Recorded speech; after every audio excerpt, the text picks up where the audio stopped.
Drone kalau komen selalu buzzer bayaran. Jadi kami warga Indonesia ini nggak boleh bersuara gitu. Seperti zaman Soeharto dulu. Iya. Kalau bikin puisi, nyanyi, apa gunanya ya mulut-mulut manis kalau moncong senjata selalu datang itu langsung hilang gitu maksudnya. Iya. Kenapa?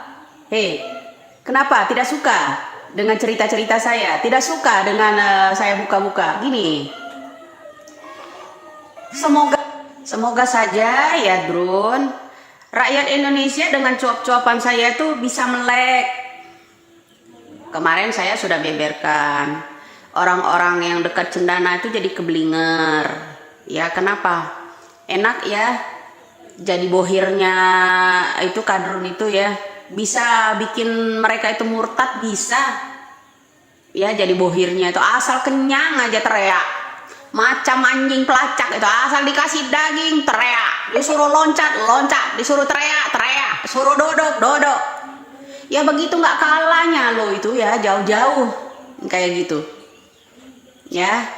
Bisa merubah iman Anda, bisa membeli harga diri Anda tuh ya. Kalau udah masuk ke cendana, Tuhan pun bisa dirubah, Nabi Rasul pun bisa dirubah, imam pun bisa dirubah, bisa jadi kiblat pun kalian bisa dirubah. Jangankan itu, bukan nggak ngerti ya Baos ya, bahkan bikin ayat sendiri ada. Kalau anda nyimak dari 2019 lalu itu ya, orang dari demoin Ahok segala macam yang merubah ayat itu juga ada. Kitab pun, isi Al-Quran pun kalian rubah. Paham? Itulah kadrun. Cendana bisa menghancurkan segalanya, termasuk harga diri Anda. Ya, abdi kalian kepada pesantren besar di Jawa Barat itu udah puluhan tahun turun temurun, hancur gara-gara kalian dibeli oleh bohir-bohir kalian. Ayat bisa kalian rubah, kiblat bisa kalian rubah, Rasul bisa kalian rubah, bahkan Imam Mahdi pun. Sebentar lagi kalian akan merubah Tuhan kalian, ya. Itu. Padahal ya Drone ya, Abah Aus itu ya, ya Allah, saya nggak bisa ngomong lagi Drone. Ya itu saudaranya, masih muridnya Abah Anom, Abah kami. Ya, saya tuh bisa protes kenapa? Iya, keblinger gara-gara iming-iming 5 miliar. Harga dirinya bisa jatuh, bisa dibeli. Paham loh? Semua dihalalkan. Kenapa Anda nggak terima? Jadi rakyat Indonesia ini dari jubirnya Prabowo, satu ya kita bahas. Kalau ada orang kita ungkit-ungkit masalah Orba, ketika di zaman-zaman itu Kiplan Zen bersama Prabowo masih kerja, masih aktif, kala mertuanya masih aktif, ya itu bagaimana mereka memperketat yang namanya Jenderal Aha Nasution tidak boleh bersuara, kemana-mana digandeng, diawasi pakai senjata. Jadi kami nggak mau seperti itu, ya. Inilah yang kami inginkan. Rakyat zaman sekarang itu, saya kan udah bilang, pengennya Drone ya, merakyat bukan moncong senjata, ya, bukan merakyat, rakyatnya dihilangkan begitu saja. Ya Allah, mau sampai kapan kayak begini? Harga diri kalian dibeli oleh cendana, bisa memurtadkan banyak orang, menyesatkan orang. Terutama pada Abah Aos ya. Abah Aos, saya bukan anak kiai, saya juga bukan seorang ustazah, saya hanya hamba Allah biasa. Tapi saya tahu di dalam surat Al-Baqarah ayat 49 itu ya, Abah udah ngerti isinya seperti apa. Janganlah kamu mencampur adukkan antara kebatilan dan kebenaran, Abah. Ya, sesungguhnya kamu mengetahuinya. Abah udah tahu itu nggak benar, masih dijalankan. Jangan salahkan orang lain apabila Allah memberikan azab kepadamu. Ingat itu Abah, saya orang biasa, saya rakyat petani, ya. Biasa, hamba Allah yang biasa. Orang tua kami hari ini baru pulang dari Mekah. Sering kali ke Mekah. Tidak sombong, Mbak. Bisa bahasa Arab, bisa pun. Hari ini orang tua saya baru pulang dari Arab.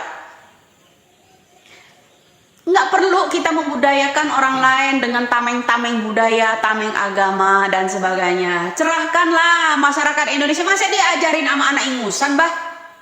Malu kami, ya, dengan sikap-sikap kalian yang katanya sebagai, apa ya, kiai terhormat, yang katanya sebagai, siapa namanya, ulama terkenal, terbesar, memiliki pesantren. Beda dengan Gus Dur dulu ya. Ya, beda banget dengan Gus Dur. Ayahnya seorang Gus Dur mendirikan pesantren di Demak, di mana-mana, nggak sombong kayak Abah. Ya Allah ya Robi. Makanya saya berharap kalau bukan Bapak Mahfud MD, wakil dari Ganjar, yaitu berharap banget semoga aja itu nyampe ya, Bapak Kiai Akil Sirot. Beliaulah hanya ya yang bisa melawan orang-orang yang seperti ini, agar orang yang disebutkan pendukung-pendukung Prabowo itu ya anti radikal lah, betul ya. Ini kembali lagi ke zamannya Bung Karno. Kenapa kalian selalu apa ya, karena dunia ini udah cerdas mungkin ya, kalian nggak bisa menghancurkan Indonesia dengan begitu propaganda seperti yang zamannya Soeharto melengsarkan yang namanya Bung Karno. Ya enggak? Nah inilah bro, drone ya. Kalau kami bukan yang disebut dirasulkan, dinabikan, dipahlawankan, sok-sok cari anak pahlawan. Enggak. Inilah titisan rakyat-rakyat Bung Karno yang selalu mendengarkan apa pesan Bung Karno. Lawan mereka dengan cara-cara kalian. Dengan cara kami, biarkan kami melawan. Jangan bilang udahlah Mbak, pilihan kita, hak kita itu hak, betul, hak. Kenapa Anda risau dengan hak saya? Saya berhak menghalangi orang-orang yang menghancurkan Bung Karno dulu.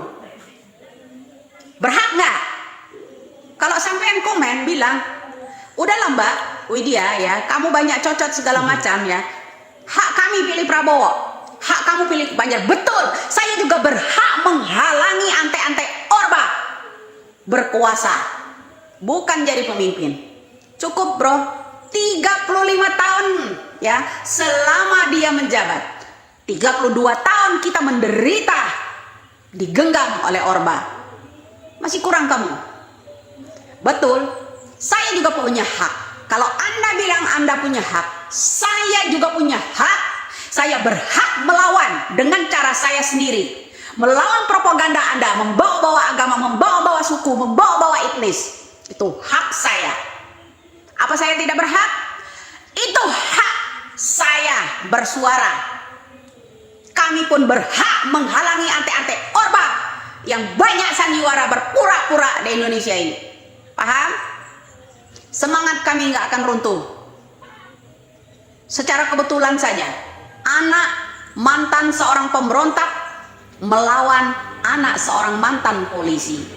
Ya, tentu saja kami membela anak mantan polisi ketimbang kami mendukung yang namanya anak mantan pemberontak, yaitu PRRI, bergabung dengan propaganda letuskan PKI. Paham loh? Salam waras. Ya, dengar itu. Hak saya. Nah, itulah tadi pencerahan dari Nyai Widya terhadap Kadrun, agar kiranya Kadrun bisa sadar dari genggaman-genggaman para imigran nyaman dan juga dari keluarga Cendana. Kadrun memilih Prabowo atau Anies Baswedan, dan saya dan Nyai Widya juga memilih Ganjar dan Pak Mahfud MD, itu bebas, tidak ada yang menghalangi. Dan juga kalian para Kadrun jangan menghalangi ketika kita bersuara, ketika Nyai Widya bersuara soal penolakan keluarga Cendana dan juga kadrun-kadrun imigran nyaman untuk kita berikan ruang di NKRI ini. Itu tidak akan pernah terjadi karena kita yang cinta terhadap NKRI tetap membatasi orang-orang yang kita tahu sendiri jejak digitalnya seperti apa dan mempunyai masa lalu yang begitu kejam. Jadi intinya Nvidia tidak ingin para penjajah-penjajah bangsa ini berkuasa di negeri ini. Untuk itu mari kita sama-sama suarakan kebenaran dan lawan para kadrun-kadrun cendana maupun kadrun imigran nyaman agar tidak mendapatkan ruang di negara ini. Tetap semangat bagaimana agar Pak Ganjar dan Pak Mahfud bisa menjadi presiden di 2024. Terima kasih buat Nyewidia selalu mengkanter setiap ocehan-ocehan para kadrun dan juga memberikan edukasi kepada kita semua bagaimana agar bisa memahami situasi dan lebih mencintai NKRI, bersuara untuk menjaga NKRI kita yang tercinta. Saya kira hanya itu. Saya akhiri dengan ucapan wallahul muwaffiq ila aqwamit thoriq. Assalamualaikum warahmatullahi wabarakatuh.